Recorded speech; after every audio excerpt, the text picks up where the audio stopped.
Good afternoon. Our regular board meeting of the Board of Trustees of El Paso Community College District is being held today, Wednesday, January 31st, 2024, beginning at 4:30, and this regular meeting is being held at the Administrative Service Center located at 9050 Viscount. And we will go ahead and have it viewable through the EPCC YouTube channel. Refer to the link, https://www.youtube.com. User go EPCC. So the meeting is called to order. And can we have Mr. Smith? Would you lead us in the pledge? I pledge allegiance to the flag of the United States of America and to the republic for which it stands, one nation, under God, indivisible, with liberty and justice for all. All right.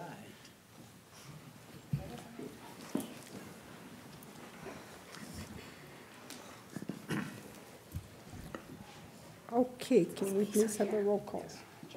Mr. Uxer. Yeah, I'm here. Mrs. Robles. Here. Ms. Nájera. Here. Ms. Sanchez. Here. Dr. Graham. Here. Mr. Haggerty and Ms. Pina will not be attending this meeting. Item 1.4, approval of minutes. This includes the November 29, 2023 regular Board of Trustees meeting minutes. Move to approve. Second. Any discussion? On the question? Mr. Uxer. Aye. Mrs. Robles. Aye. Ms. Nájera. Aye. Ms. Sanchez. Aye. Dr. Graham. Aye. So again, welcome to everyone that's here in attendance and guests and staff members. Do we have anyone for open forum? No, ma'am. Really? Section 1.7, presentations by individuals, groups, and organizations. Item 1.7.1, Dr. William Serrata, college president, will recognize individuals who have retired from El Paso Community College. No tears.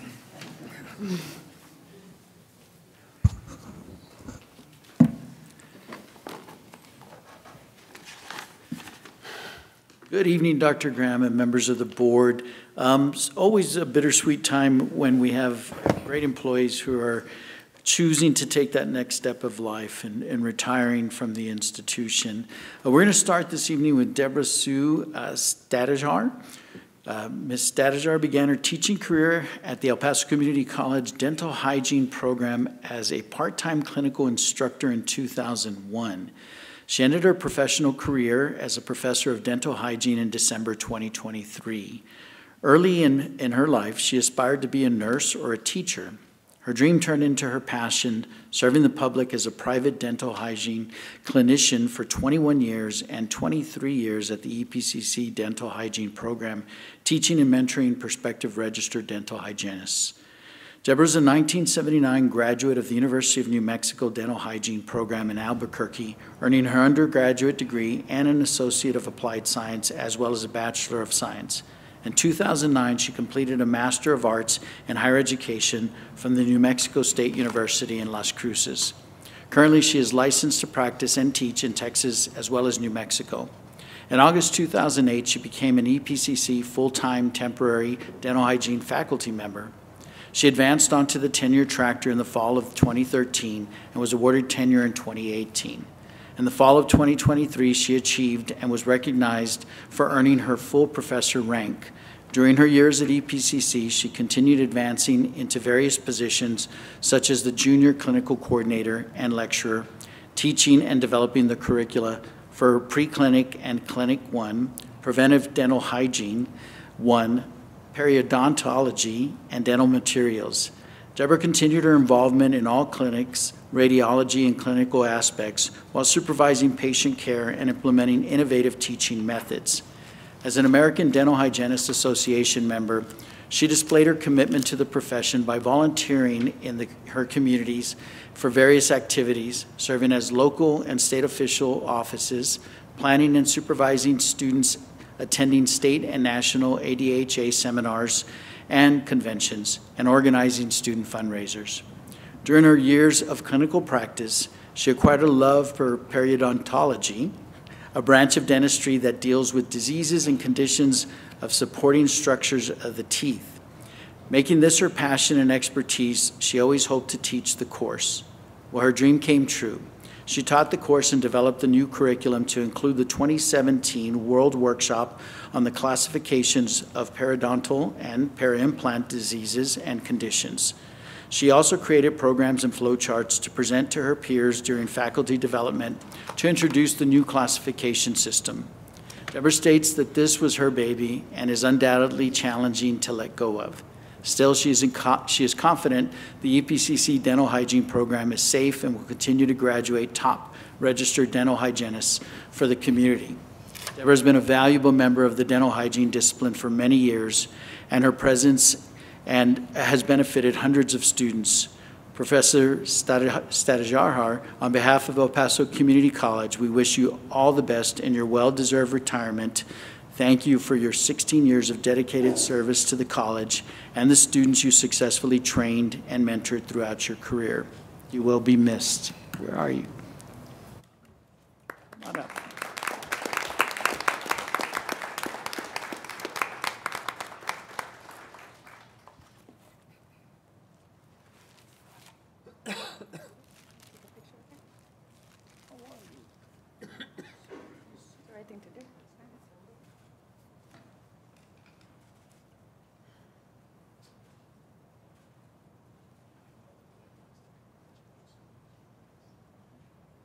I'll put it in the box as you go. You're going to want to take a photo with you as well.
Really appreciate it.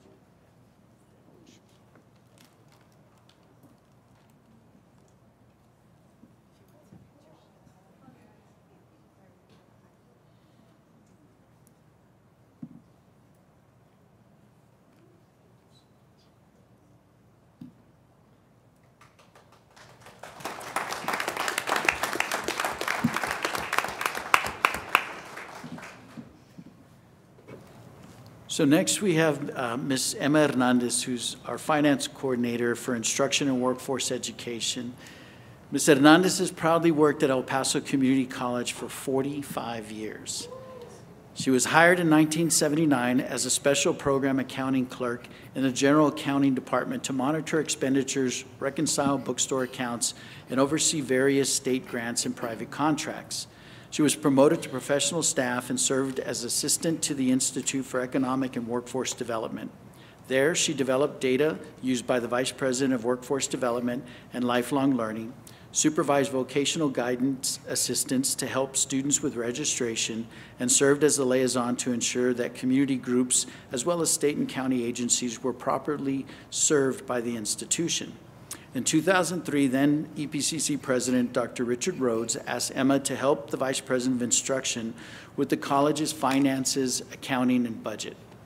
She has served as finance coordinator, providing financial detail information and personnel data that is used for making decisions by the Vice President, Associate Vice Presidents, and instructional deans. She helped prepare various previous budgets and the $81 million budget assigned this year for the Division of Instruction.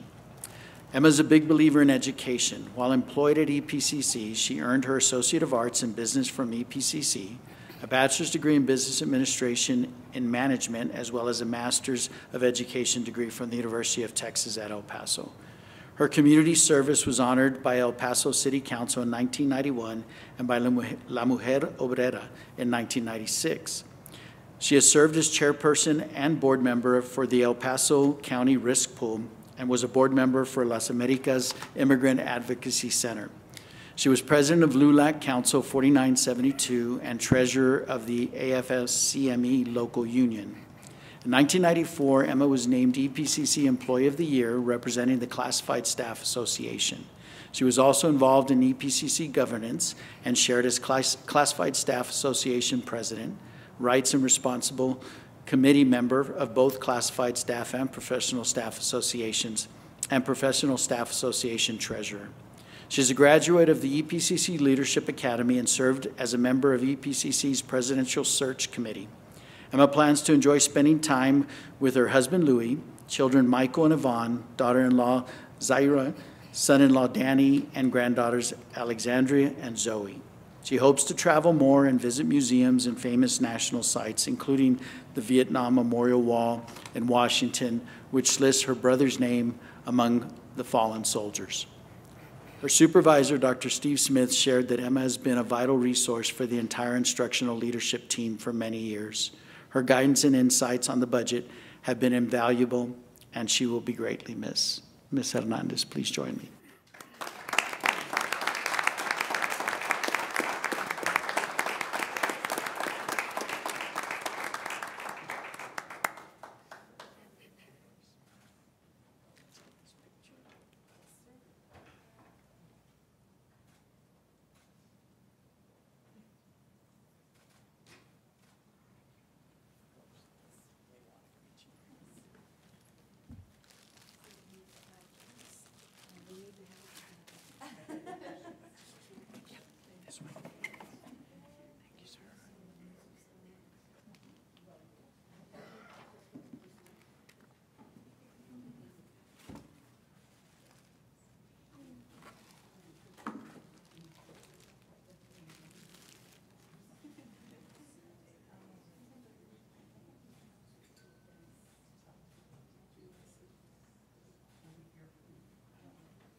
But you at least had that experience. And tonight's last retiree that we'll be honoring is Pamela Payne, 39 years of service. A native of El Paso, and Pam Payne began her 39-year career at El Paso Community College in 1985. Prior to moving back to El Paso, she received her associate's degree from Central Arizona College in Coolidge, Arizona, worked for 3 years in private industry in Southern California, and spent 1 year working in the Alumni Relations Office at Oklahoma State University, with Garth Brooks, by the way. Yeah. During her career at EPCC, she has worked as a Senior Secretary for Community Relations in the Public Relations Office from 1985 to 1987, the Executive Secretary for the Executive Director of Systems and Programming from 87 through 90, the Administrative Secretary for the Vice President for Financial and Administrative Services from 1990 through 95, the Administrative Secretary for the Executive Dean for Institutional Development in 1995, and was selected to serve as the Secretary to the President for then President Dr. Adriana Barrera in 1995.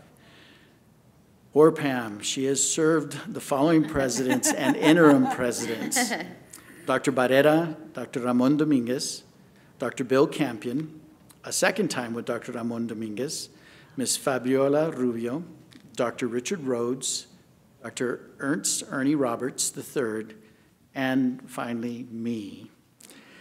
I guess 8 is enough, huh, Pam? In 2013, as the only person to have this role, the title was changed to also reflect her work with the Board of Trustees as the Executive Assistant to the President and Board of Trustees. During her 29-year career in the President's office, she has worked with more than 20 members of the Board of Trustees. Pam has been recognized with the National Institute for Staff and Organizational Development, or NISOD Excellence Award, the Association of Community College Trustees Western Region Professional Board Staff Member in 2015. And this past year, in 2023, she was once again recognized as the ACCT Western Region Professional Board Staff Member, award winner rather, and was subsequently recognized as the ACCT Professional Board Staff Member of the Year this past October.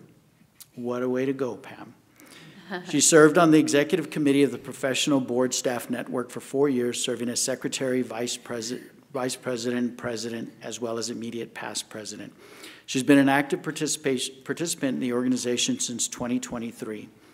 Pam met the love of her life, her husband Charlie, in 1986, and they were married in 1987. Pam and Charlie have 2 children, their son Dale, who lives in Dallas, and their daughter Ashley Palacios and husband Raul, who live in Lubbock, Texas, along with their 2 grandchildren, Ezra and Easton, who, as Pam has said, have stolen her heart. Pam and Charlie are planning to relocate to Lubbock to be closer to their family and so that they can be full-time grandparents. They're also looking forward to more time to travel in retirement. It is with mixed emotions that we bid farewell to a remarkable staff member. Pam, your contributions have left a lasting mark on the college. I want to extend our heartfelt congratulations and deepest gratitude to you for reaching an incredible milestone, 39 years of dedicated service. Thank you for your hard work and the lasting impact you've made. We wish you a retirement filled with joy, good health, and many Disney adventures. Pam, please join.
No, be careful.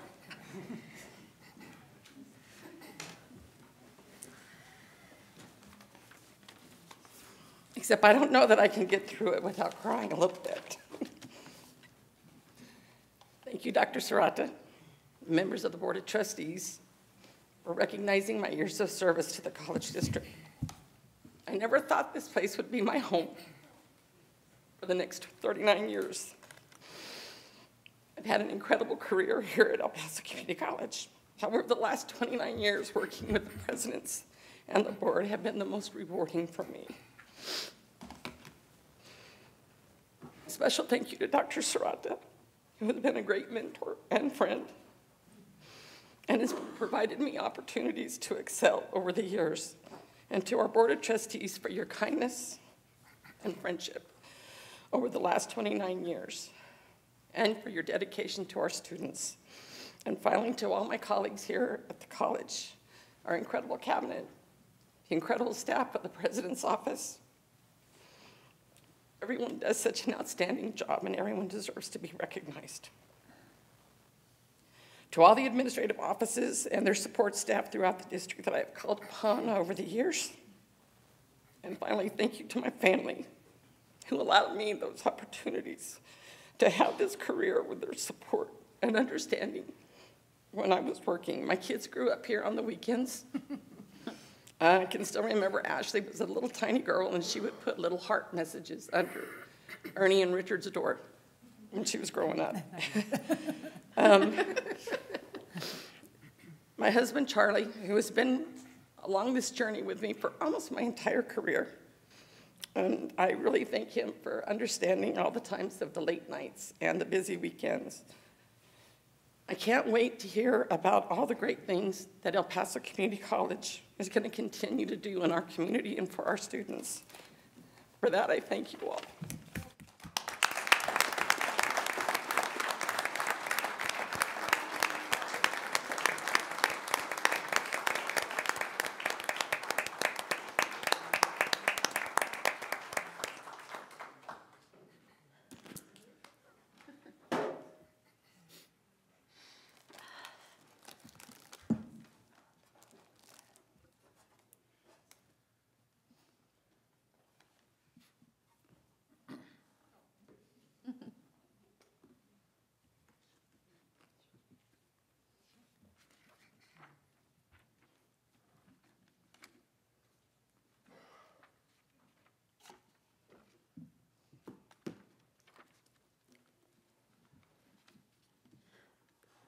Item 1.7.2, Dr. William Serrata, College President, will present the Certificate of Achievement for Excellence in Financial Reporting for fiscal year 2022 to Mr. Fernando Flores, Interim Vice President of Financial and Administrative Operations, and Ms. Ana P. Zuniga, Interim Associate Vice President of Budget and Financial Services. Dr. Graham and members of the board, El Paso Community College has been awarded the Certificate of Achievement for Excellence in Financial Reporting for 27 years in a row. Congratulations to Mr. Fernando Flores and Ms. Ana Zuniga, as well as Ms. Josette Shaughnessy and their team. Certificate of Achievement is awarded by GFOA, the Government Finance Officers Association of the United States and Canada. It is the highest form of recognition in governmental accounting and financial reporting, and its achievement represents a significant accomplishment by a government and its management. The EPCC Annual Comprehensive Financial Report, also known as the ACFR, undergoes extensive scrutiny for compliance with strict accounting standards by a committee that reviews the report and rotates with new members every year to provide a different perspective at every review.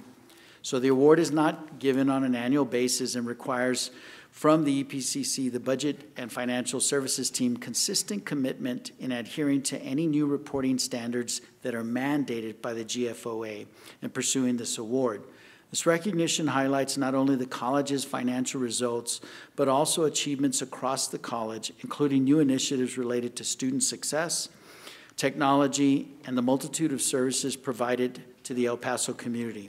Additionally, it serves as a comprehensive source of information for federal, state, and local agencies bond rating agencies, and the college's accreditation bodies, highlighting EPCC's crucial role in the local, state, and national economy. Congratulations to Mr. Flores, Ms. Zuniga, and the Budget and Financial Services team for this award for EPCC. Your dedication and expertise have truly set you apart, and this achievement is a testament to your hard work and commitment. So on behalf of the Board of Trustees, thank you again, and best wishes for continued success. And no pressure for number 28, Mr. Flores.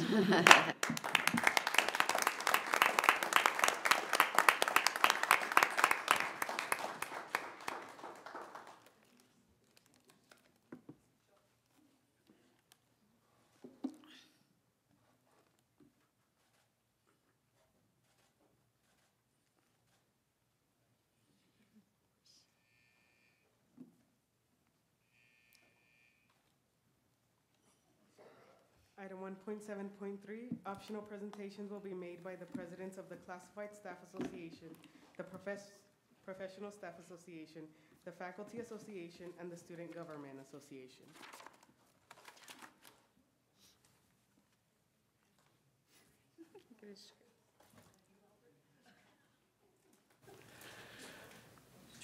Good afternoon, everyone. The faculty presentation today at today's meeting will be given by our Vice President of Adjuncts, Pat Barrientos, and she'll be speaking on some of the various adjunct initiatives that we've been working on lately. Ms. Vice President. Thank you, Albert, and good afternoon or evening to all the board members, Dr. Serrata, the vice presidents, the deans we might have here, and guests. I hope everyone's doing well.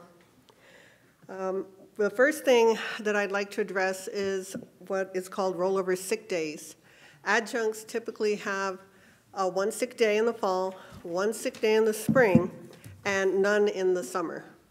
And so what the rollover sick days do is if you don't use your sick day in the fall, it rolls over into the spring. If you don't use it in the spring, it rolls over into the fall.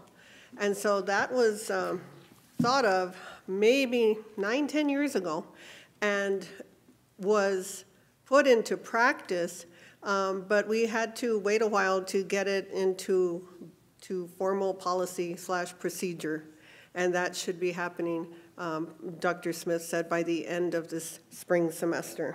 So we're happy.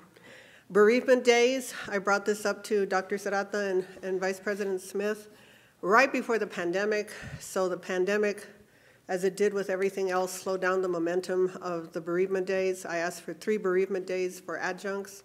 We currently do not have any.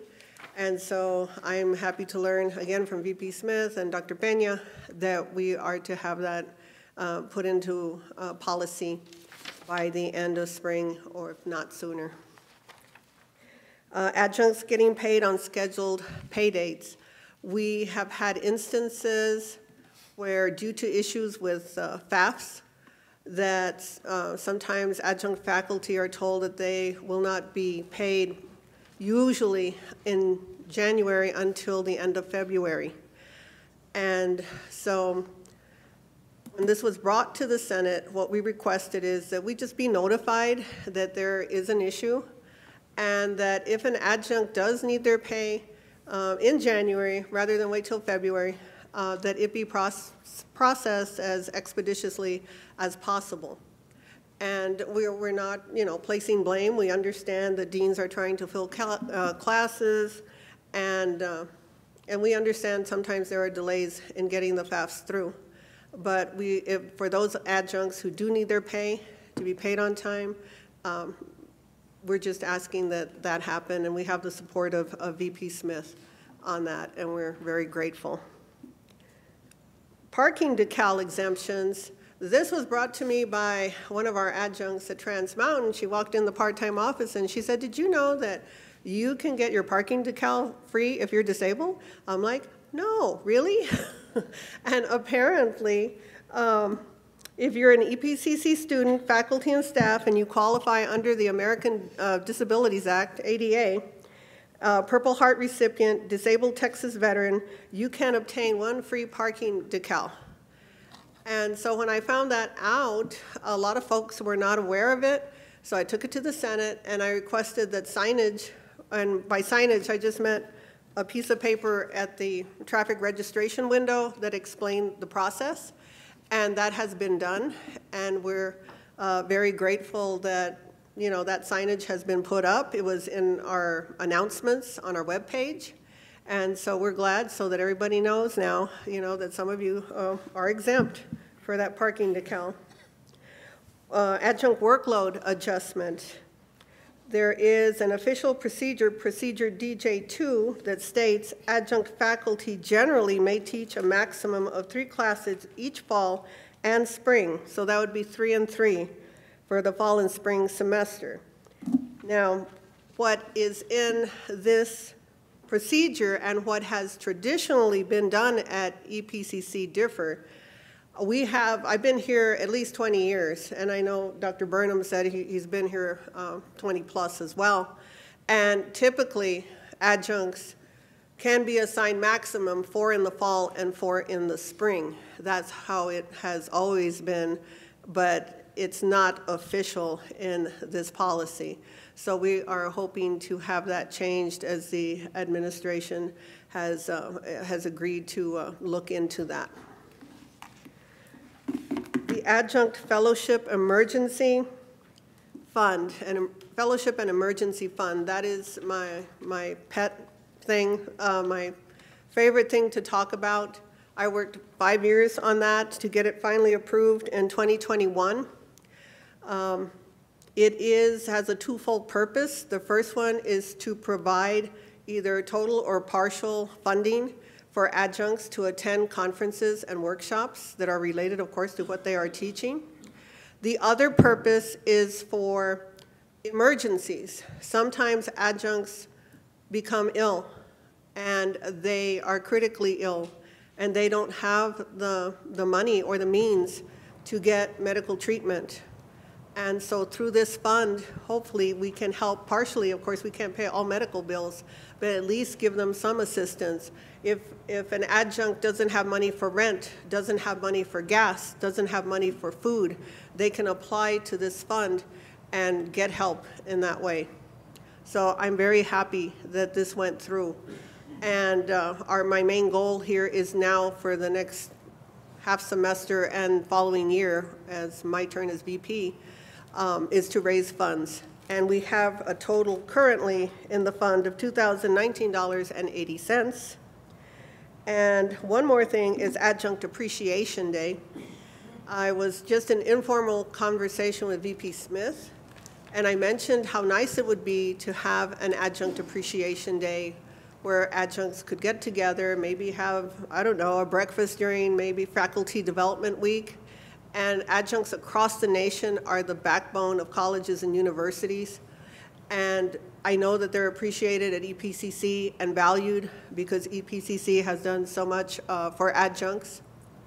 And so I just thought if they had a special day, that would be a nice thing to do. And so a reminder, we are having another fundraiser for adjuncts coming up. We had one in November with Kendra Scott Jewelry. They have what they call a give back. And it's going to be February 11th and 12th. That's a Sunday and a Monday. So if you go to the Kendra Scott store, which I think is on the west side here, between the hours of 2 and 4, for Valentine's Day, for your significant others or for yourself or whoever you want, and you purchase some jewelry, 20% of that will be put into the adjunct fund. And online on Sunday, February 11th, and Monday, February 12th, all online proceeds, 20%, will go to the adjunct fund. And we raised $1,000 that way in November, so we're hoping to do that or close to that again in February.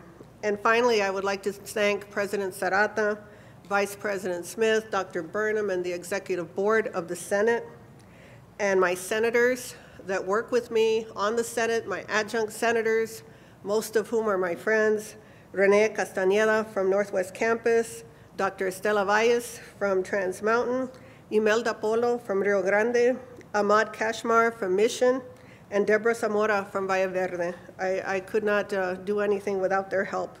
They're always there for me. I'd like to thank all the adjuncts and full-time faculty that supports us. We appreciate very much all faculty support, and I call many of full-time faculty my friends, and I thank the board for your consideration, the cabinet, as far as adjuncts. Thank you so much.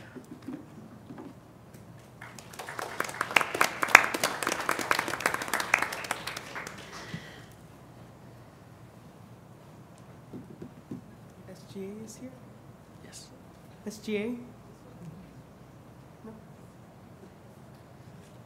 Section 1.8, communications. They don't want to.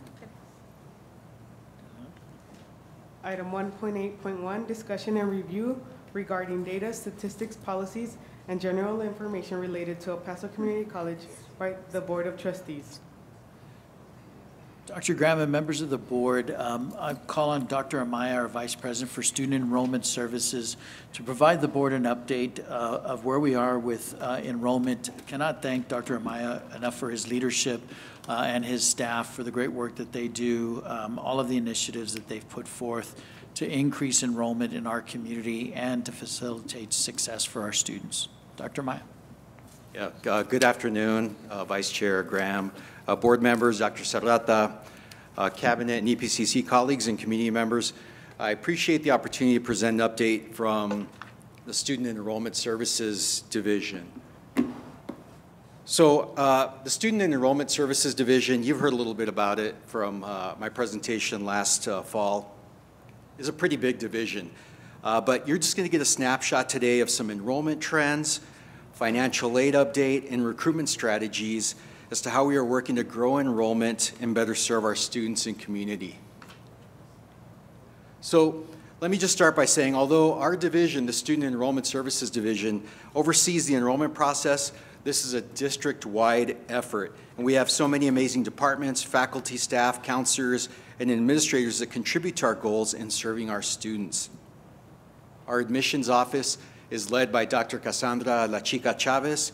She serves as Executive Director of Admissions and Registrar. She also oversees a dual credit and early college high school office that's responsible for enrolling all our dual credit and early college high school students. Just to let you know, that represents over a third of our enrollment. So a pretty big responsibility right there. So I'm going to start by giving you a peek into some of the data. And obviously this is not through the life of the college, but I went ahead and started at 2019, so using the pandemic as sort of our starting point. So 2019, you could see the teal bars are spring enrollment, the black bars are summer, and the purple bars are fall. And obviously, you can look at some general trends. Enrollment was higher, and I know everybody's familiar with this, pre-pandemic. But what I'd like to share is that coming out of the pandemic, we've seen some real clear gains. So starting in fall 2022, we can see increase in fall enrollment, continued by spring 2023, fall 2023, and more recently, today is Census Day, right? So happy Census Day to you all. And maybe you feel it in the air, but we're going through this final process.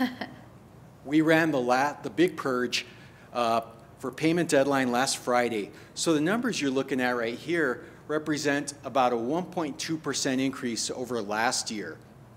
So that's good news. And what it means as well is all these other numbers you see here for all the other years, those are end of term numbers. So we're looking at a census date, January 31st, and we still have the rest of the semester to make enrollment gains. So we're bound to see a much bigger enrollment gain because we still have mini-semester 2 ahead of us. So good news on that side. Giving you a glimpse into our full and part-time enrollment, you can see these pink bars right here. So the teal bars represent part-time students. The purple bars represent full-time students. Again, looking from 2019 to present, so to fall. This is fall enrollment data. You can see our part-time enrollment is pretty leveled off. It's pretty consistent. 17,900, close to 18,000.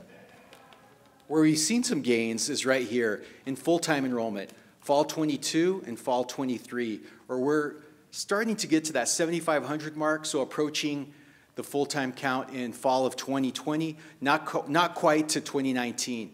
But I think this is paying off because what we're doing is we are pushing that idea that full-time enrollment is beneficial to the students to help keep them advancing along their educational pathway, helps them continue, complete, transfer, or go out into the workforce. The other thing is, and I mentioned this during our Operation College Bound presentation, is that when we're enrolling students at OCB, we are hoping that every student comes out of there with a full-time schedule. So we can see the impact that that's having on full-time enrollment.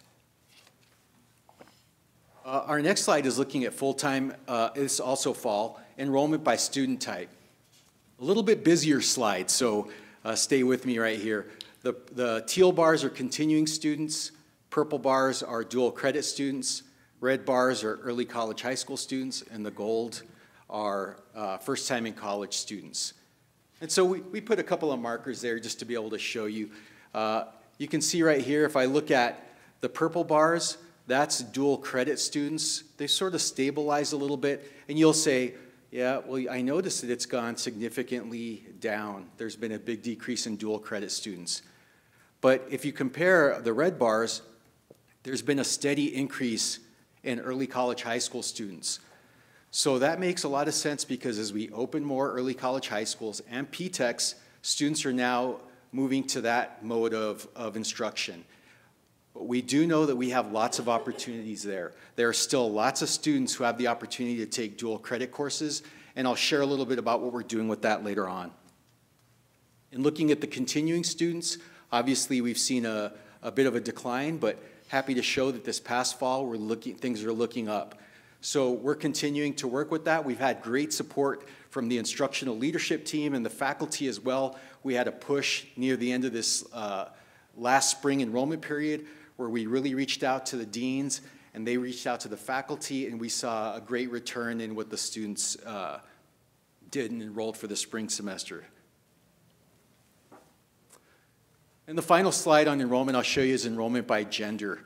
So the teal bar are the female, or teal line are female students, the purple male students. You could see obviously decline all around, but one thing I will point is that male students are bucking the trend and increasing in enrollment, and we've seen that reflected in our technical programs and our certificate programs. We've still seen the female enrollment decreasing as we think, you know, the brunt of the pandemic continues to impact them.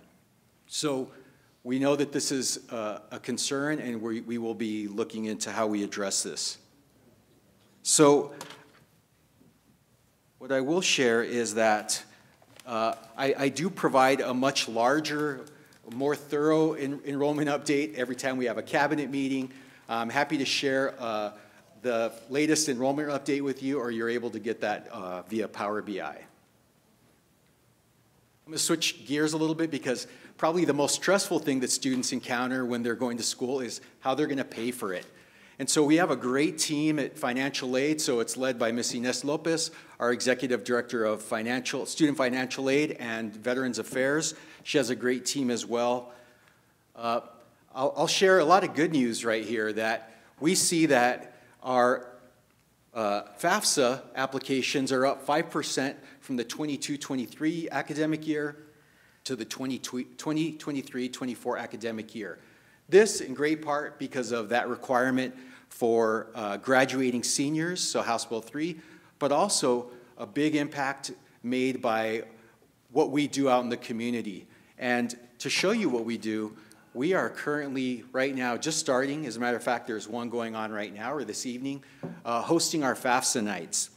So FAFSA nights are this collaboration between UTEP, Howard Payne, Texas Tech, our Region 19 partners, New Student Orientation, Texas Mentors, and it's a big event where we go out to the schools, and you could see we serve from one side of the Region 19 service area to the other, where we take our services out to the schools and assist parents and students with completing their FAFSAs.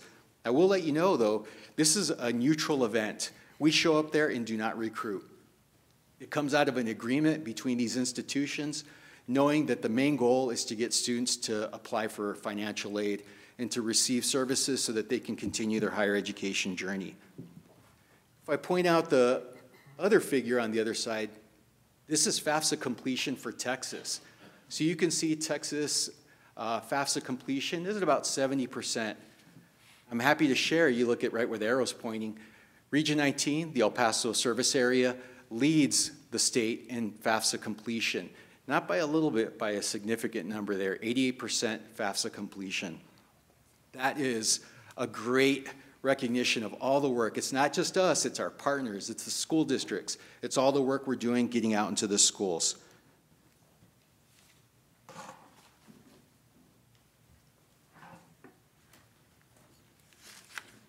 Okay, I'm having a little trouble right here.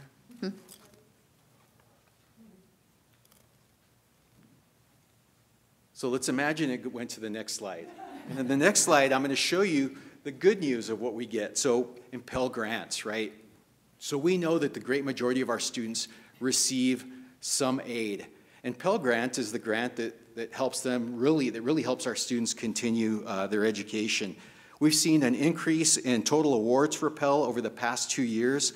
The maximum award for Pell Grants for 23-24 increased by $500 from 22-23 to $73.95. That's a $500 increase. I will let you know, and you've probably been seeing this because it's all over the news, the FAFSA Simplification Act is going into effect for the 24-25 academic year. And you might have heard the FAFSA application was delayed and not open until the start of this year. So now the applications are open. But we just received word this week, yesterday, that now the student, what we call ICERS, the electronic document that's sent from the Department of Ed to higher education institutions, has now been delayed to sometime in mid-March. So all colleges and universities are subject to these challenges. I will let you know, we are ready for that. We have been planning. It's going to take a little bit of work on our side. We've been working with our team in financial aid, as well as some of our partners like Trellis, who supports us in our financial aid assistance. So you can see right here where the awards are. And you can see as of 1/29, our awards are already surpassing last year. Fewer students receiving the award so far because we haven't completed the year, because we still have summer to go, but already awarding a greater award to each student and the total amount awarded. Sir, is the process really being simplified, or is it just the same as it was? I think we're going to find out once things are, once we're able to run through the whole process. Right now, it's been so full of hiccups that it's hard for us to determine that right now because the tables haven't been released. There's some issues with the amount of aid that's going to be given to a student in the calculation. So that's still being worked on. Okay. Yes, ma'am. So my final bit here is I'm going to provide you with a little bit of a recruitment update because I've heard this many times, and it goes directly to what you've shared before lots of times, Dr. Graham, in that we don't wait for the students to come to us. We actively recruit students. And I'd like to share some of our efforts led by our recruitment team and Mr. Michael Talamantes, who serves as Director of Recruitment Services and oversees the areas that I'm going to highlight in this section. So I shared a little bit about this, and I think this has been a real game changer for the college. We are in partnership with Student Bridge, which allows us to directly text students. So you can see we've only started this since July of 2023. It's our mobile engagement platform. What we can do, and you can see, I know it's small over there, but you can see that we can text a student, and you can look a little text. There's always an action item for the student to do. Click here. Hi, Michael. You know, this is a message from El Paso Community College, and it can be very tailored, saying regarding something. Click here for more information. We've sent nearly 120,000 of these messages. So you can see 67 campaigns, and we've engaged with over 5,000 students. That means students engaging us through the texting platform. That doesn't count students who called, met virtually, or came into one of our campuses. So we're having a big impact on students. We are also working with all our internal partners. As a matter of fact, we had a meeting this morning where we have 10 accounts, and we just filled up that 10th account with one of our partners internally. So we're at capacity, but always looking to improve. So we've done enrollment pushes, Operation College Bound outreach. You're going to see all these other things where we can send really targeted message to students. I'll give you a quick example. Right before the payment deadline, and it's now standard practice, the bursar's office creates a data file, shares it with Mr. Talamantes. We then get that out to the students, and now the bursar's office responds to those students that are reaching back out for assistance. So it's very much a great collaboration and partnership across the district. In coordination with our text messaging, we have a call center. This call center has existed since the pandemic. I know you're familiar with it. But we have new leadership with Mr. Talamantes running it. We're about to onboard a manager. Hopefully you see that next month in the board agenda. And you could see we've run lots of campaigns, over 42,000 calls. And we can run this at the same time we're running a text message, or this can be a standalone. Likewise, we invite all our partners to reach out to us. This I like to always imagine as sort of a very quick reaction, like our strike force, right? We're able to assist in the last minute. We help develop a script, the messaging, get a data set, and can call the students and advise them as to whatever event is going on. You have a music event, you have some event going on, or they might owe money, or we want to offer them something, we reach out this way. Our recruitment is in the community. That's a great thing. Our recruitment staff, Texas Mentors, led by Miroslava Paz, serve an important role in our community presence and are out on the road at our partner institutions, assisting with Apply Texas workshops, outreach services at our high schools, elementary, so K through 8, and then conducting on-campus visits. And you could see all the events that they're doing here. I mean, we have our great staff right here, Diego and Christian and Rebecca and Kevin, and there's Hector Riverall, our biology lab supervisor from Valle Verde, showing off a snake, I believe, to some of the students. There's Pablo down there. So these are young, energetic people really engaged with our students, so we're very happy to see them out there. Our students, our student workers, as well as our recruitment team and our Texas Mentors are out on the road. As a matter of fact, Mr. Talamantes let me know that if you added all the mileage from everything that these recruitment team has done, they travel back and forth to the moon 7 times. I don't know if I'm going to believe him, but I'll leave that up to you all, right? And then finally, I'll end here just to show you some of the great events that we're doing. So if you follow on the left over here, the Welcome Days, this started last fall. We're welcoming students, a sense of excitement. Welcome to the college. In the fall, because it's still warm, T-shirt and a paleta. In the spring, a T-shirt and a cookie. Over 7,200 T-shirts given out and sweets and welcoming students. And we bring our partners in to share important ideas. Our partners from Spectrum, AT&T, Project Arriba, CSD. But here's the great thing now, and I'm sure you might see it. When I'm out in nature, I see students wearing these shirts, right? So it always lets me say, hey, what are you studying? What are you doing? So it's a great thing to see that. Our EPCC Expo, another great idea to come out of recruitment. We bring our counselors, our partners from the ISD's counselors and college and career readiness professionals to EPCC, and we provide them with updates every fall. We're here, we invite our partners to come share, so counselors and advisors in all different areas sharing what's going on at the college. Our EPCC roundups, a big thank you to Socorro Independent School District for hosting the past 2. These are big events, our True Parent Night, where we invite families, students, we take our services and we walk them through what college is going to be like and everything that students need to do, as well as get them excited and do all the real work. But we get a chance to talk to people. And it was such a great response this past fall when we ran this, that we're going to run, Franklin High School asked us to run one February 22nd. So feel free to join us. Our open houses are another great example of an innovation where we work with our internal partners. We've already run architecture open houses.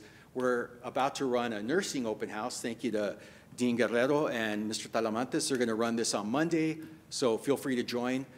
What you're going to see is that we roll out the red carpet, right? And we target the students that are ready to move into those areas and help areas that might need enrollment. Finally, our El Paso Tejano Day, right? That's the culminating event for Operation College Bound. We've hosted it here at the ASC, once at VV. In this coming spring, we're going to be at Mission El Paso, so thank you, Dean Villalobos. great opportunity to be out on the Far East Side where we get a lot of our enrollment, as well as respond to some of our community and provide those services to Fabens, Tornillo, Sanelli, bring it a little bit closer to them so that they can come out and see us. And then last, I'm going to thank Dr. Moe and her team, Mr. Heine, because they get us on TV, right? I've shifted that. I no longer do it. We let the young, attractive people go get out there and then get on radio spots. They've done some remotes for our extended hours and get the word out. So you could see it's a big effort. Everybody pitches in, help desk answering questions, working the additional hours. I mean, every area helps us. Data. Sal Moreno, who's not in the audience, who I bug a lot for this, with Dr. Penley's team. So I'll take any questions if you have any. Thank you. You've done a great job, sir. I can tell you that, definitely the visibility of EPCC at the schools is definitely more noticeable. And I know I see you all the time out there running to him, but it's made a difference. It really has. The only place where I really haven't seen our EPCC name is on the military parades at Fort Bliss or the veterans events over there where the flags across America and Northeast. That's the only one that I really wish we had more of the presence. So maybe you all can put together a parade, a float for the parade. We'll look into that. Because we have a lot of young people at those events. But thank you, it's been amazing. You guys are doing a great job. Any other comments? I don't have any questions, but I do have a comment. I'm going to echo Dr. Graham's comments in saying thank you so much for all you've done. I've personally seen the presence when I go to Socorro ISD, San Elizario. I'm there often at the campuses, and even just hearing the conversation and hearing the principals saying how appreciative they are and seeing the difference that it's helped. I was telling Dr. Serrata, I just went to Vista del Sol Elementary, and they said that at the end of the year, you all take people out there and talk to the parents about them going to college. So I love that you're not just focused on the students, the high school students, middle school students, but you're also focused on the parents. So thank you for all you've done. Thank you. Great work. Great job. Great jobs.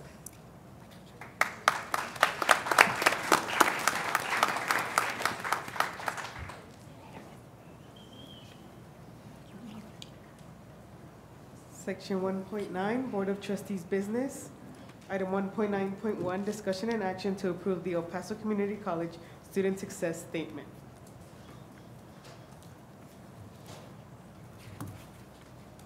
That was a very interesting statement. I liked it. It was nicely worded. Who came up with it? Dr. Graham and members of the board, we worked with legal counsel on our student success statement to ensure that we were in accordance and we were following Senate Bill 17, which was passed by the legislature this past legislative session and went into effect on the 1st of January. So we've worked diligently on several different initiatives throughout the college to ensure that we're serving our students, all of our students, and that all of them feel welcome on our campuses and at our sites. And this really was in an effort to get into compliance and ensure that we're in compliance while at the same time ensuring that our students understand that we're interested in facilitating all students' success. Any other comments on that? Thoughts? Motion to approve? Second. Discussion? He second. Mr. Uxer. Aye. Mrs. Robles. Aye. Ms. Nájera. Aye. And Ms. Sanchez is not here. Dr. Graham. Aye. Where will these be posted? Everywhere that?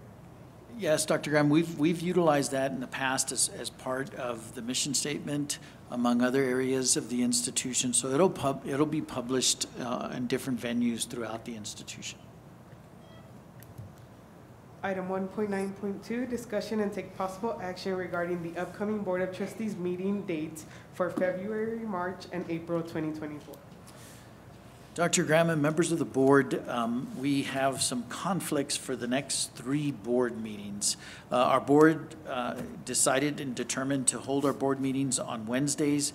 Unfortunately, the rest of the state doesn't always cooperate with us. We have February 19th through the 22nd, Achieving the Dream. Our meeting was scheduled. We have February 25th through the 27th. We have been nominated for a Bellwether Award, and so we'll have teams that will be attending that.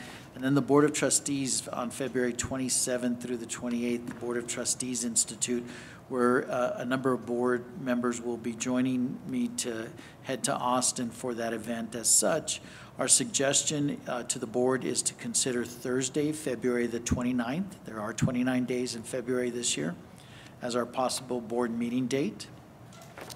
In March, we're suggesting Thursday, March the 28th, as our possible board meeting date. And then finally, in April, we are suggesting April 25th. These are all Thursdays, and so we don't want to switch our board meeting dates to Thursdays because there'll be a conflict with that in the future. But we would suggest and ask the board to consider those respective dates for the meetings that are coming up in February, March, and April. So the 29th of February Yes, ma'am? and the 28th. The 28th of March and the 24th of April. 24th? 24th or 25th? 25th? I'm sorry, the 25th. Okay, so let's consider that. Does anybody have any conflict with that? The only day I have a conflict with is April 25th. I'll be out of town from the 25th to the 28th. So. Okay. Mr. Oxer? No problem. Ms. Robles? No problem at this time. I don't know have your my schedule's calendar. hectic. So, And I'm okay with it, so we can go as ahead. long as you and- have a quorum, right? Well, if we run into an issue, we'll reschedule in March. Got it. Okay, so Need a do we motion? have a motion for that? Sure, I'll make a motion that we change the Board of Trustees of upcoming meetings to February 29th, March 28th, and April 25th. Second. Second. Any more discussion?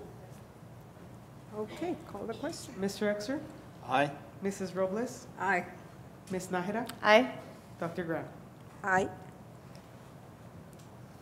Section 1.10, Board Reports. Item 1.10.1, Treasurer's Reports. No action is required. Item 1.10.2, President's Report. Item 1.10.2.1, Dr. William Serrata, College President, will update the Board of Trustees and audience on recent events that have transpired at El Paso Community College. Dr. Graham and members of the board, I would like to begin my report by once again congratulating Mr. Fernando Flores and his team for receiving a AA+ rating from S&P Global Ratings. S&P Global Ratings have recognized the college's strong financial stability with a AA+ rating. The ratings are reviewed on a biannual basis, which began in January 2023. In June 2023, the college was contacted by S&P Rating with a request for qualitative and quantitative data to prepare for an upcoming rating call. In July 2023, Mr. Flores submitted a 9-page comprehensive questionnaire that focused on enrollment data and critical partnerships, state appropriations, network security policies, cybersecurity, pension, and other post-retirement benefits, as well as other factors. In October of 23, a press release by S&P announced the upgrade of the college's combined fee revenue series 2016 bonds to a AA+, which is 3 notches above the current A+ rating. S&P rates EPCC as a AA+ due to EPCC's strong enterprise and financial risk profiles. Congratulations to Mr. Flores and his team on being recognized for their hard work and dedication. The Financial and Administrative Operations Division is extremely excited to share with the board members, student staff, and the community the unprecedented rating of AA+ that Standard & Poor's rating agency has given El Paso Community College. EPCC hosted its 10th annual Building Bridges Dual Credit Conference with 109 participants. The agenda included a welcome by Dr. Smith, 12 breakout sessions, video greetings from past keynote speakers, testimonial videos from dual credit and early college alumni, and a keynote panel facilitated by Dean Tony Badillo featuring Dr. Armando Aguirre, the Region 19 Executive Director, and I. Special thanks to Ms. Sue Selk and Lorena Gonzalez, who co-chaired the conference committee. Ms. Yasmin Ramirez was nominated for the prestigious 2023 Award of Excellence in E-Learning Outstanding Distance Educator for the South Central Region. She has since been announced as the Instructional Technology Council's winner for her continued dedication to improving distance education for the institution. Additionally, Ms. Ramirez has been recognized for her writing and awarded a silver medal at the International Book Awards from Empowering Latino Futures. The medal recognizes her work on her memoir, Andale Prieta. Congratulations to Ms. Ramirez for your service to the institution. We look forward to your continued success. EPCC's Theater Club is in full swing in building local partnerships with the El Paso Playhouse. They would like to invite the community to their upcoming production, Anencareñana, directed by Mr. Ted Carver and designed by Mr. Dominic Pagano. It will run from March 1st through March 10th at the Trans Mountain Campus Forum Theater. Ms. Zoe Spiliotis, Assistant Professor and District-Wide Coordinator for Art, is featured in the Las Cruces Museum of Art entitled The Desert Was Red and Red the Dust Was Raised. The exhibition uses abstraction to consider the relationship between the desert landscape and how it influences an artist's practice and imagery. The exhibit will run from January 5th through March 23rd, 2024. I'm pleased to report that the Valle Verde Counseling Department Field of Study Week, which was held November 13th through the 17th of 23, was a great success, representing 30 fields of study majors, 51 faculty members in attendance, and 496 students who signed in. Students were provided information on their field of study requirements, higher education alternatives, local and national pay ranges, local employers, and an outlook. This is an extension of the vast amount of information counseling provides to help students stay and succeed at El Paso Community College. The Hack the Border adversarial series for the Border Good, a binational hackathon 2.0, was hosted by the Computer Science and ITS disciplines from November 16th through the 18th. The event occurred at the Valle Verde AST building. Participants included EPCC students, P-TECH and early college high school students, educators, industry professionals, and leaders from El Paso and Ciudad Juarez. The goal of the event was to generate innovative solutions to cybersecurity challenges. This hackathon is part of the activity supported by the National Science Foundation, ATE, and Microsoft grant. Many thanks to Dr. Christian Servin for leading this wonderful event. The Aspen grant, Big Brothers and Big Sisters, was awarded to EPCC last month. EPCC is the education partner for the Aspen Institute grant that will allow us to serve youth between the ages of 16 and 24 who are under or unemployed and currently not enrolled in education. The grant focuses on the 3 E's: education, employment, and enlistment. Through the Center for College Access and Development Office, EPCC will provide college and career prep workshops, mentorship opportunities, and guided steps for education that will lead to employment. Dr. Maisha Pego, Dean of Education and CTE, and Rosilia Galindo, Reading Professor, serve as liaisons for this grant. The UTEP Teaching, Learning, and Culture PhD program has selected Dr. Manuela Gomez's dissertation, El que no tranza, no avanza, exploring the lived experiences of Mexican-American community college students on the U.S.-Mexico border in becoming philosophers. As the TLC PhD program's 2023 Outstanding Dissertation Award. Dr. Gomez's dissertation research is groundbreaking in that it is the only phenomenological, it's been a long time since I worked on mine, qualitative study that examines the phenomenon of becoming a philosopher among a minoritized group of students in the United States. The program has nominated Dr. Gomez's dissertation to continue in the competition at the college level. Dr. Gomez currently serves as a professor of philosophy at the Valle Verde campus and district-wide discipline coordinator. Congratulations on your achievement, Dr. Gomez. You're an inspiration to your students. The Bellwether College Consortium recently announced 8 legacy finalists who will compete for the 2024 Legacy Award at the upcoming 30th Annual Community College Futures Assembly. The Bridges program started in 1993 as a dynamic partnership between El Paso Community College and the University of Texas at El Paso to effectively train research-oriented students who bridge from community college to university to complete baccalaureate degrees in biomedical fields. While Bellwether has recognized EPCC in the past, this is the first time a college program has been a finalist for the Bellwether Legacy Award. This is a nationally recognized award that identifies and honors an innovative community college program demonstrating 5 or more years of student success. The college has received a $350,000 advanced technological education grant from the National Science Foundation, the U.S. government's independent science agency. This esteemed and fiercely competitive program is dedicated to supporting the education of technicians in high-tech fields that drive our nation's economy. This 3-year grant will fund EPCC's Developing Computational Adversarial Thinking, Bridging Technical Skills Training, and Academic Coursework program. The program's goal is to enhance the education of science and engineering technicians at both the undergraduate and secondary school levels. The project will develop curriculum modules that infuse adversarial thinking into computer science courses, allowing students to increase their knowledge of technical and cybersecurity techniques while learning programming skills. This program will help strengthen cyber and data analytics learning outcomes. The college graduated its 100,000th student at its fall commencement ceremonies this past December. This milestone is a testament to the ongoing commitment EPCC has created, creating a clear pathway to higher education and providing the support services to help students succeed and graduate. When I arrived in 2012, the college had just awarded our 50,000th degree. In just over a decade, the college has doubled the number of degrees and certificates earned by students. Thank you to our Board of Trustees for setting a clear vision of student success and for sharing the celebration of an amazing milestone.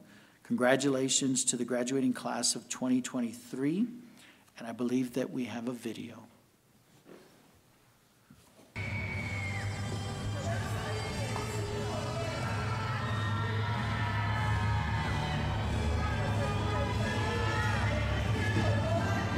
Good evening, ladies and gentlemen. I am William Serrata, and I have the privilege to serve as president of El Paso Community College. Welcome to our fall 2023 El Paso Community College commencement exercise. Buenas noches, damas y caballeros. Bienvenidos a la ceremonia de graduación de otoño 2023 de El Paso Community College.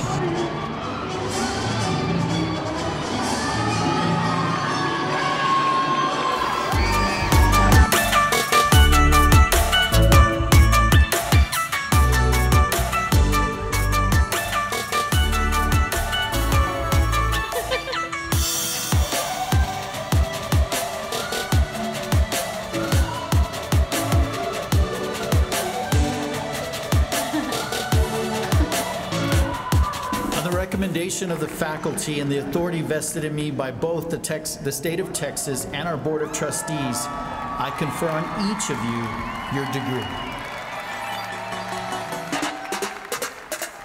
As graduates of El Paso Community College, you all are leaders, and El Paso needs leaders.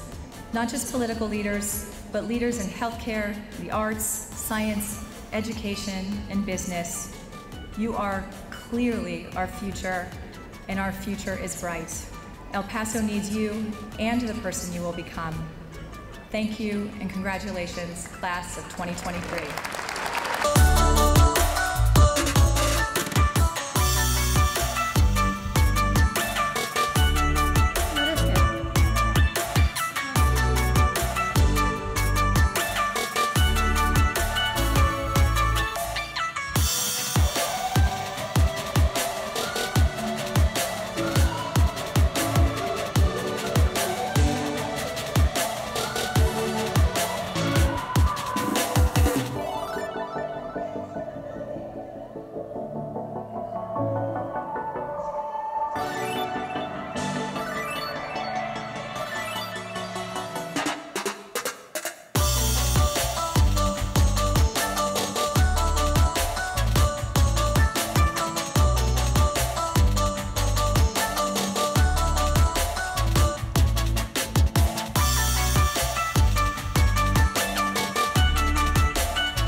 Today's commencement is especially meaningful as we will be awarding our 100,000th degree.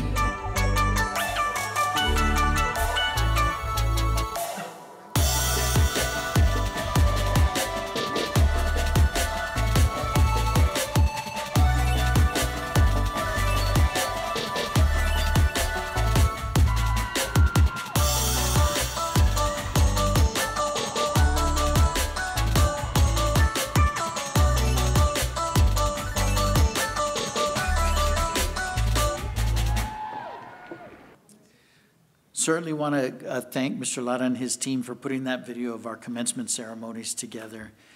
Continuing my congratulations, I'd like to congratulate Ms. Sarela Aguilar and her team for a successful Sun City Portfolio Day event. The event is an established program which began in 1978. Prior to Sun City Portfolio Day, El Paso teachers, parents, and mentors would take students to Albuquerque for the weekend so they could participate in National Portfolio Day. Due to the lack of school funding, it became more difficult for students to travel.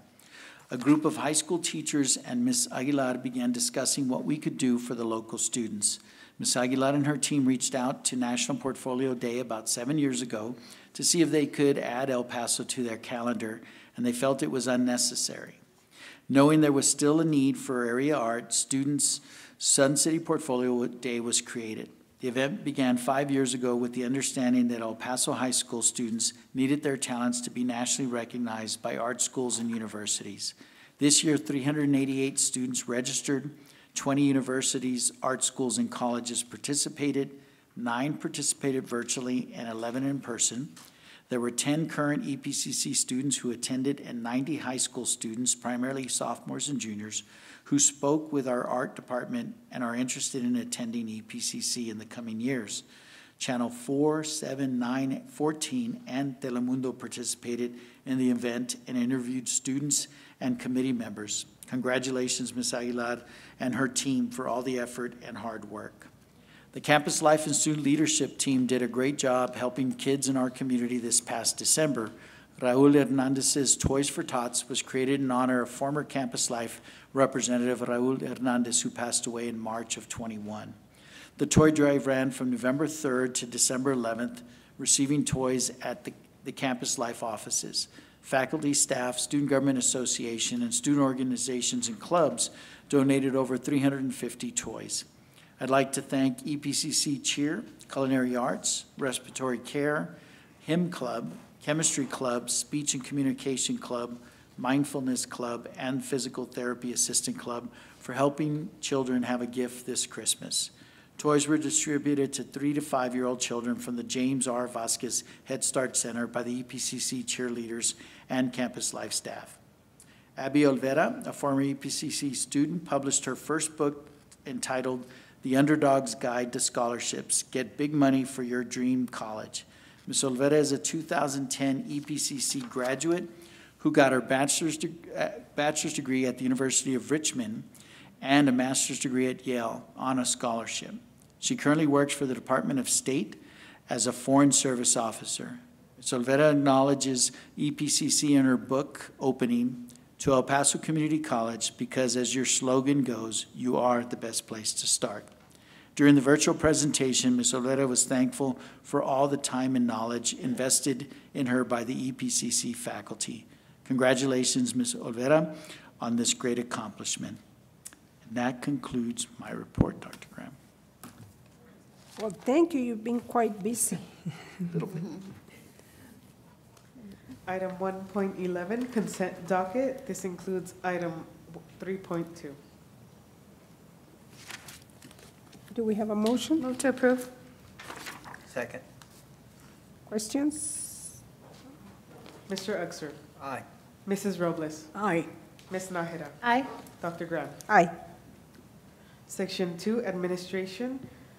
Item 2.1, DIAA, DIAB, FFDB, GCB local policies for first reading and approval.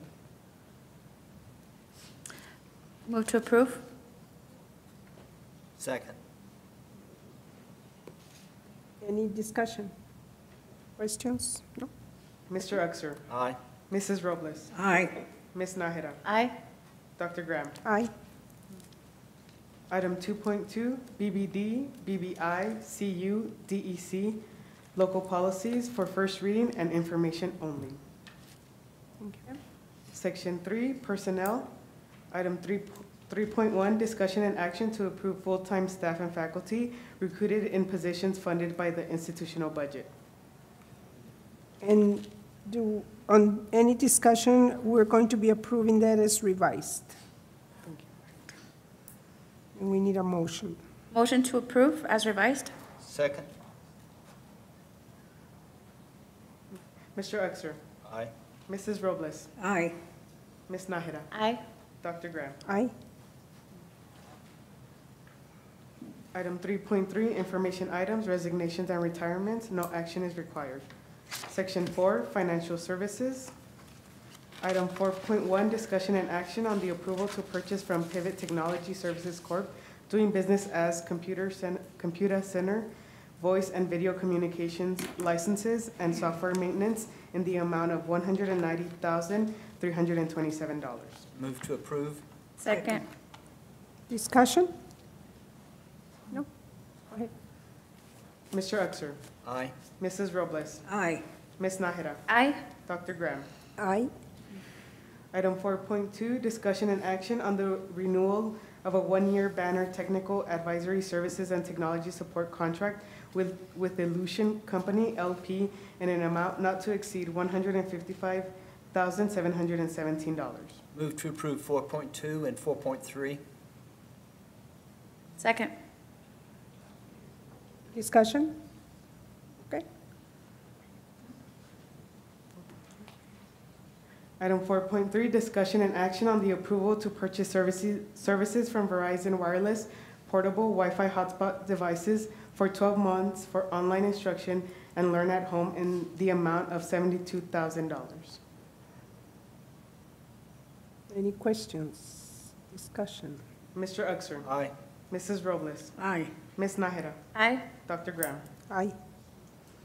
Item 4.4, discussion and action on the authorization to enter into an interlocal agreement with MICTA, a nonprofit purchasing cooperative which serves government, higher education, and K through 12 nationally. Move to approve? Second. Questions? Discussion? Mr. Uxer, Aye. Mrs. Robles, Aye. Ms. Nájera, Aye. Dr. Graham. Aye. Section 5, physical facilities, there are none. Section 6, curriculum and instruction. Item 6.1, discussion and action on the approval to purchase from Layerdal Medical Corporation high-fidelity simulation mannequins and accessories in the amount of $571,947. Move to approve 6.1, 6.2, 6.3, 6.4, 6.5, and 6.6. Second. Was there a second? Yes. Okay. Item, Questions on 6.1? I'm going to read the items. Dr. The Graham. items, let's read all of them. Item 6.2, discussion and action on the approval of a contract with Pivot Technology Services Corp., doing business as Computer Center, to purchase and install instructional equipment in the open Cisco lab in the amount of $218,752. Item 6.3, discussion and action on the approval to contract instructional design services with Anthology, Inc. through their authorized reseller, DLT Solutions, LLC, to support IREPO grant goals in the amount of $97,151. Item 6.4, discussion and action on the acceptance of a contract award from the Federal Bureau of Prisons in the amount of $520,332. Item 6.5, discussion and action on the acceptance of a grant from the Educate Texas Fund of the Communities Foundation of Texas in the amount of $100,000. Item 6.6, discussion and action on the acceptance of a grant from the City of El Paso in the amount of $37,000. Do we have any questions or comments I do. Do you want to go item by item, see if anybody has any questions? So, on 6.1? No. No questions? 6.2? 6.2? 6.3? On 6.3, I do have a question. On 6.3, it says the instructional designer positions were advertised several times and the college could not find suitable candidates.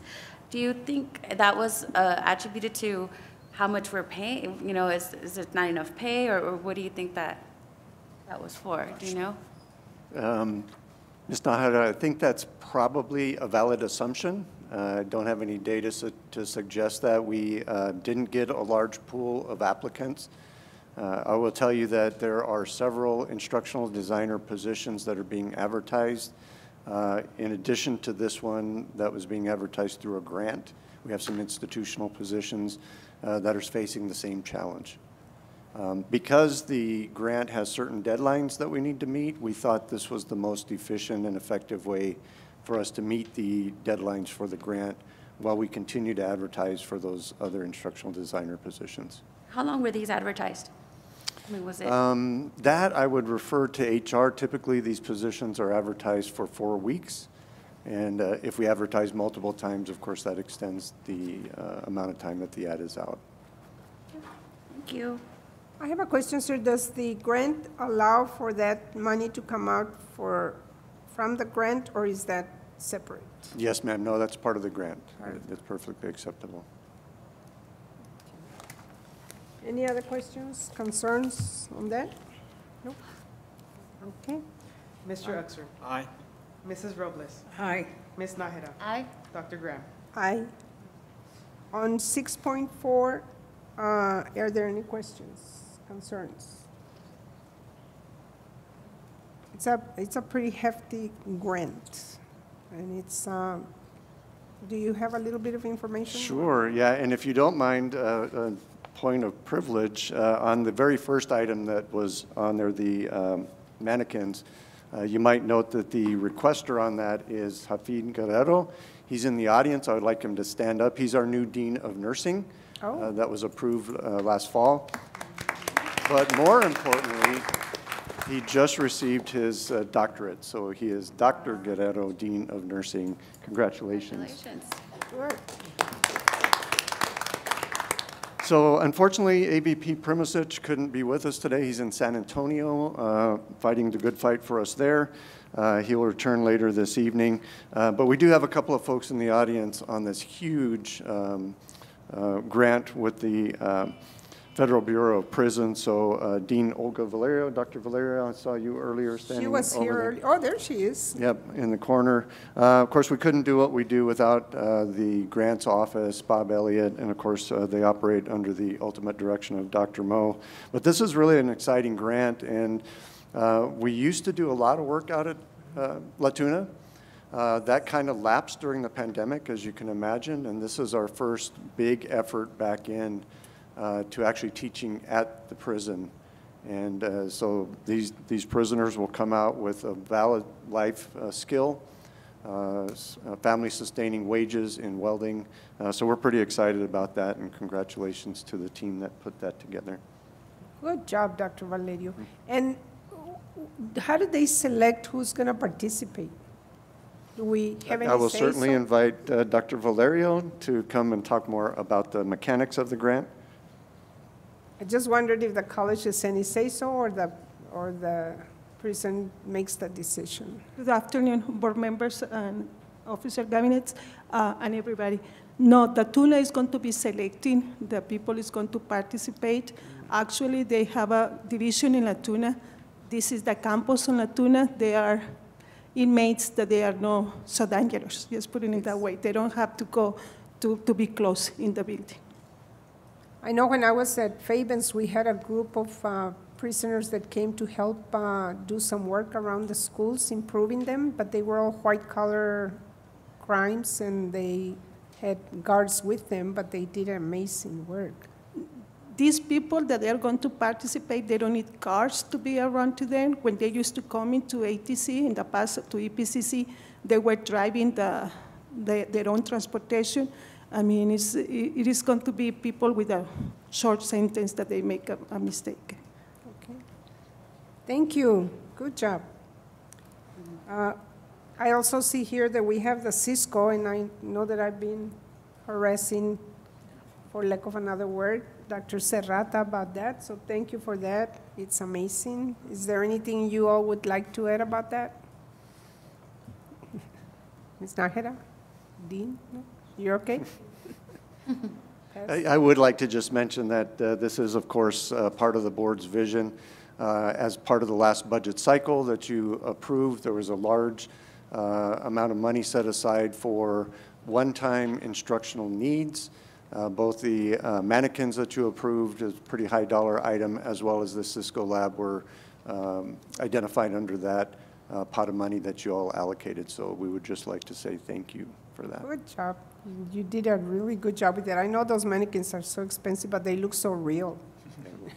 I know when I go to Socorro High School and they've got them on the bed, and you know, they almost look like they're breathing. Any questions, other comments? No? Okay. Section 7, Student Services. Item 7.1, discussion and action on the approval to purchase from Silsby Ford 2 2024 Ford Expeditions for the El Paso Community College Police Department in the amount of $119,323. Move to approve. Second. Any questions, concerns? Mr. Uxer, Aye. Mrs. Robles, Aye. Ms. Nájera, Aye. Dr. Graham. Aye. Item 7.2, discussion and action on the approval of continuing education CE tuition rates for new courses. Move to approve 7.2 and 7.3. Second. Any questions or concerns? Item 7.3, discussion and action on the approval of continuing education CE tuition rates for revised courses. Mr. Uxer, Aye. Mrs. Robles, Aye. Ms. Nájera, Aye. Dr. Graham. Aye. Section 8, Community Services, there are none. Would the board like to go into executive session? Yes. The Board of Trustees may conduct an executive or closed session pursuant to Chapter 551 of the Texas Government Code for one or more of the following reasons. 1, consultation with its attorney to seek or receive legal advice or consultation regarding pending or contemplated litigation or for any purpose authorized by law. 2, discussion about the value or transfer of real property. 3, discussion about a prospective gift or donation. 4, consideration of specific personnel matters. 5, discussion about security, personnel or devices. Or 6, discussion of certain economic development matters. The board may also announce that it will go into executive session on any item listed on this agenda if the subject matter is permitted for a closed session by provisions of Chapter 551 of the Texas Government Code. Any vote regarding these items shall be taken in open session. Item 1.3.1, discuss with legal counsel the proposed contract termination of an employee in the Division of Instruction and Workforce Education in accordance with Texas Government Code, Section 551.074. The time is now 6:05.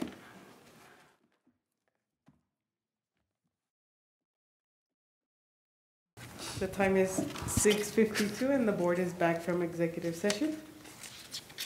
Would you like to read it? No, there's an Read item. the item. Yeah. 1.9.2 is the only one that they need, correct, Mr. Ortega? That's changing the dates of the board meeting. Okay. Item 1.9.2, discussion and take possible action regarding the upcoming Board of Trustees meeting dates for February, March, and April 2024. Let's make a motion on that, right? There was already a motion and a second. That's right. And then So we're fine. So then the next Right. board meeting is February 29th at 4:30. Right, February 29th at 4:30. And No other action? that concludes our meeting. Thank you all for being here. Done, done. Motion to adjourn? Done. A motion to adjourn? Motion To adjourned. adjourn. Thank Do you we need a all. motion? I thought we didn't.